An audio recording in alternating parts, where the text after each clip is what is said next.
Kaninang imbestigahan ng Ombudsman ng mga flood control projects sa mga lugar na labis na binaha dahil sa pananalasa ng Bagyong Tino.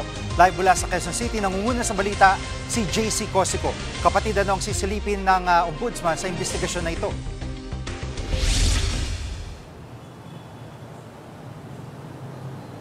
JG, doon nga sa statement ng Ombudsman kanina ay narinig daw po nila yung hinaing ng mga biktima ng bagyo and now they have acted. Gumawa raw po sila ng aksyon at iimbestigahan po ng binuong Special Task Force yung mga flood control projects na dapat po sana ay proteksyon dito nga sa Bagyong Tino. Ayon po sa Ombudsman, they will pursue justice at nagpaabot din po sila na pakikiramay doon sa mga nawalan po ng mahal sa buhay dahil po dyan sa bagyo.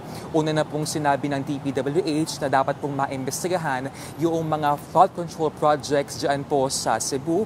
Ayon po kay Secretary Vince Dizon ay malinaw daw po na may mga palpak na flood control projects dyan sa probinsya at dapat daw pong may managot. Jiggy. At JC, kanina nagkaroon ng rally dyan sa tanggapan ng Ombudsman. Ano ang panawagan ng mga nagprotesta?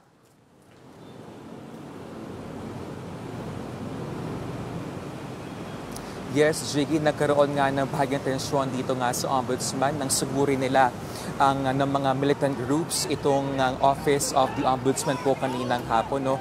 Kasi nga ay pinilit nila makapasok dito sa gate, no? Pero sila po ay hinarang ng mga pulis dahilan po para nga magkatulakan. Ayon po sa mga grupo ay dapat daw pong mapanagot yung lahat ng mga sangkot sa korupsyon sa gitna po ng issue dito sa flood control scandal.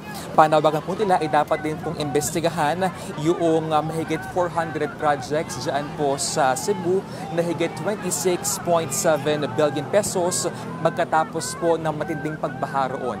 Narito po ang kanilang pahayag. Kasamahan natin, kinasuhan na, may mga nakulong mga nagprotesta sa korupsyon, pero ang mga kurakot na mga nasa gobyerno, ang mga korap na kontratista, wala pa rin napapanagot, wala pa rin nakukulong.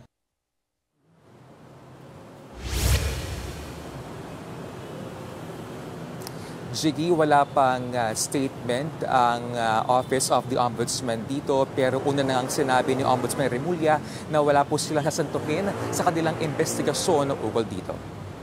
Jiggy? Yan ang ulat ni JC Cosico live mula sa Quezon City. Mga kapatid, Jiggy Manikad po. Pagdating sa mahalagang balita sa loob at labas ng bansa, dapat una sa lahat, mag-follow at mag-subscribe na sa social media pages ng News 5.